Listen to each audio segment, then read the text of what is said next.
Oh, hello. I'm in the act of organising and reshelving. Great, good to see you. Now, today might be a time just to talk a little bit about one of my great literary passions, a really long-term thing, which is Dante and feeling for Dante. I've actually been bringing back some quite nice copies of Dante from college, and I'm now working out, of course, where to put them. This is the Temple Classics. The Temple Classics edition of Dante is wonderful for lots of reasons. It's a parallel text, so you get the Italian.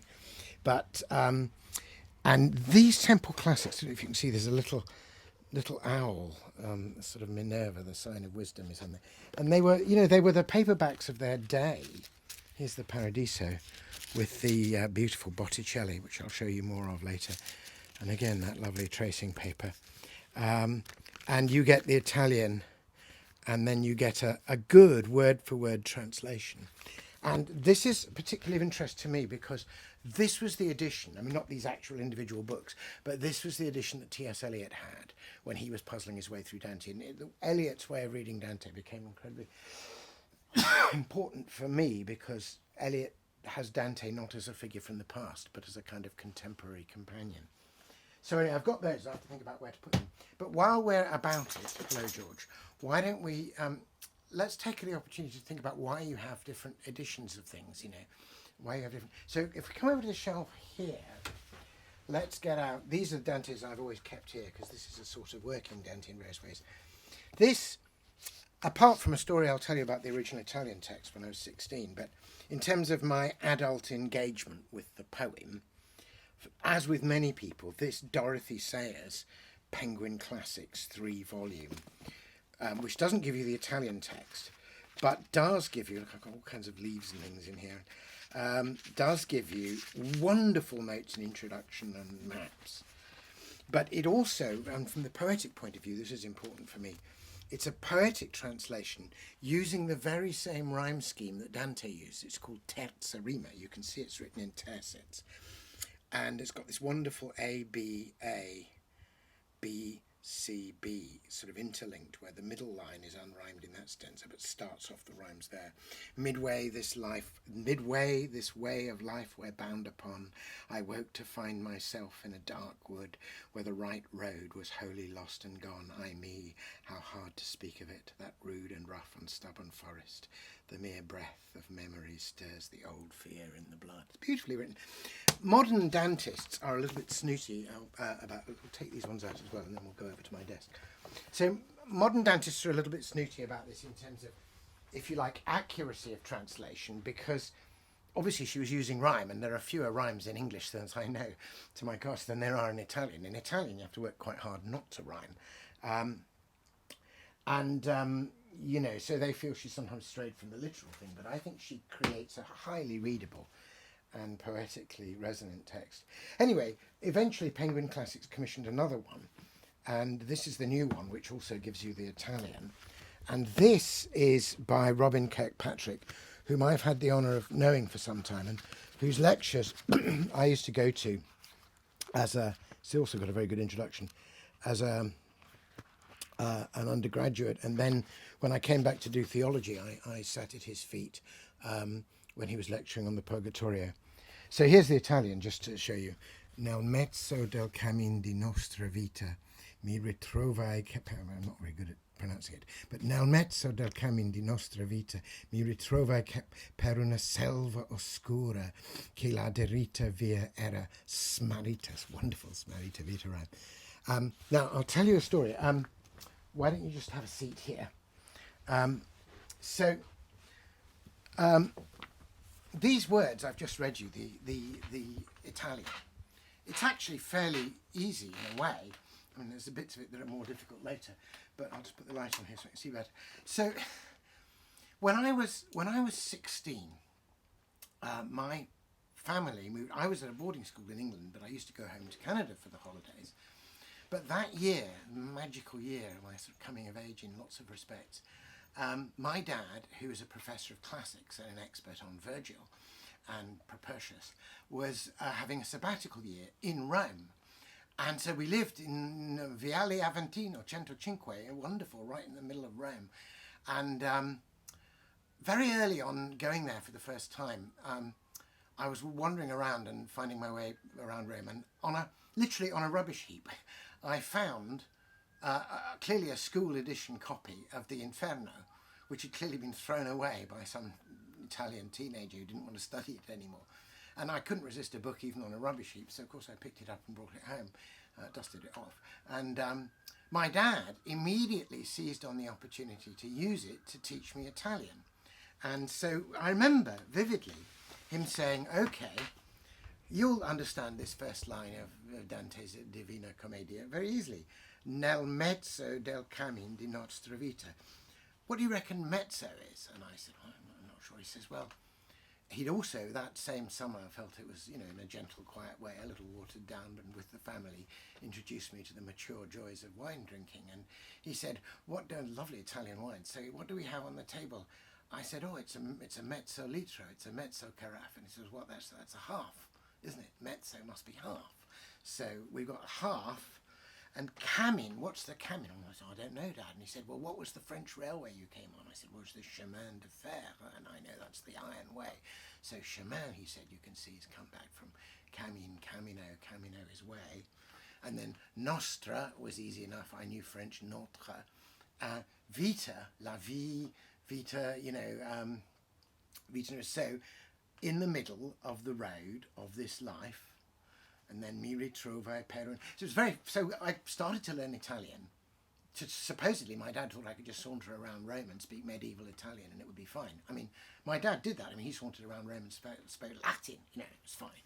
But my mum was a little bit more practical about these things. So in addition to my dad's Dante lessons, my mum would teach me the names of all the things she wanted me to buy in the local market. So seared forever on my mind are due ette di formaggio, per favore. But what a glorious sound Italian is. So I did have a little encounter with Dante, not with the substance of what it's really saying, but with the sound of it, and came to love the sound of it. Subsequently, I had many other ways to get into Dante, but that was a sort of unforgettable opening, really. So gradually I first of all had the Dorothy Sayers, then I acquired the Temple Classics, and then Robin's set. I began to be influenced by the whole poetic of Dante. And as means allowed, I gradually found other things. Now, the interesting story about the Dorothy Sayers one is that Dorothy Sayers, great writer, of course, Lord Peter Wimsey, but a fabulous theologian, and one of the great women writers and theologians and thinkers of the 20th century.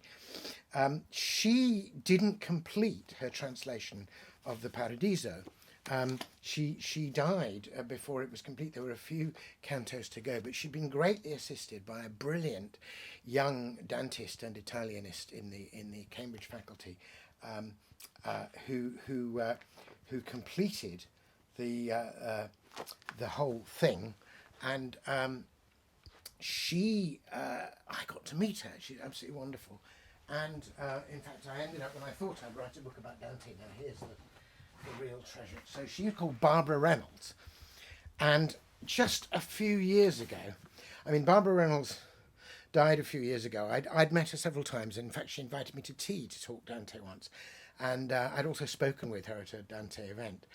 And anyway, in David's, my favourite Cambridge bookshop, what should appear but a trove of Dante things, including this original edition of the H.F. Carey translation, which is the one that Keats read, with the famous Gustave Doré illustrations. And who should it be but Barbara Reynolds? And she'd acquired it in 1942, obviously just at the time that, she was getting to know Dorothy Sayers, and I had this lovely fun. Look at 3 shillings it was once. So this is the Purgatorio. Let's just, since we've been looking at the Inferno, let's look at the. So this is. I've seen reproductions of the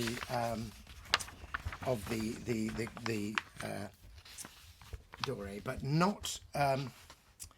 He's a great engraver, of course, but not the originals. And the originals are just so much better than the reproductions of the pictures. So let's go and open this up. Again, it's got this thing where you get the little hint of the picture. So now this is another translation of that opening line. This is the rather stately, almost Miltonic Carey. In the midway of this mortal life, I found me in a gloomy wood astride. It's a rhyme, it's blank verse. And there is Dante, sort of looking over, because of course later in this chapter, in this canto, he's going to be pursued by three beasts: the lion, the leopard, and the wolf, and he's going to finally be rescued and meet the great poet Virgil, who's going to look at the tree trunks. Oh, wonderful. So this is famous, and it's just there. Oh, there are the beasts. They're shadow beasts, as I call them in my own poem about this. But of course, he does the Paradiso as well, and the famous and beautiful illustrations of that with very different tone. But the final one, if I can find it, of the vision, the great sort of beatific vision, and the rose at the end. We're getting towards it there. Look at this. That's the absolutely last one we must find. Where you see, here it is. In a fashion as a snow white rose lay then before my view the saintly multitude, which in his own blood Christ's espoused. Look at that. Glorious, radiant vision with which the poem ends.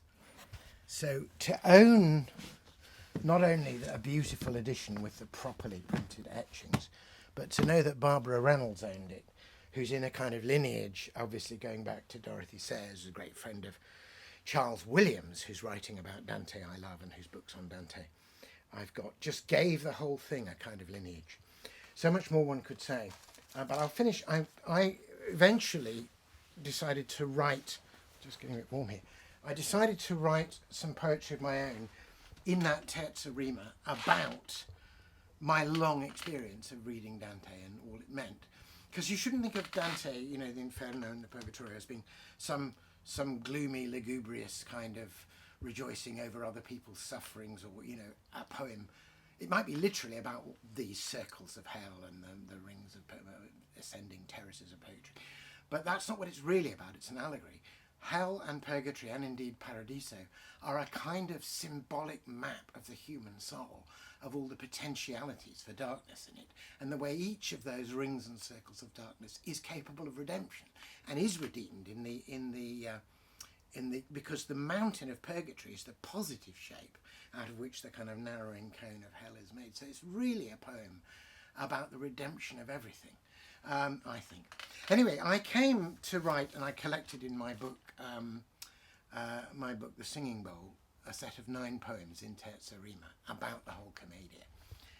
But before that book was ever published, a friend of mine in Florence, who is actually an anchoress, Sister Julia, she saw my poems on the web and liked them, and had privately printed and sold in the Casa di Dante this. I love this. It's got the same sort of tracing paper, and you look through a little numbered privately printed edition of my poem on reading the Commedia.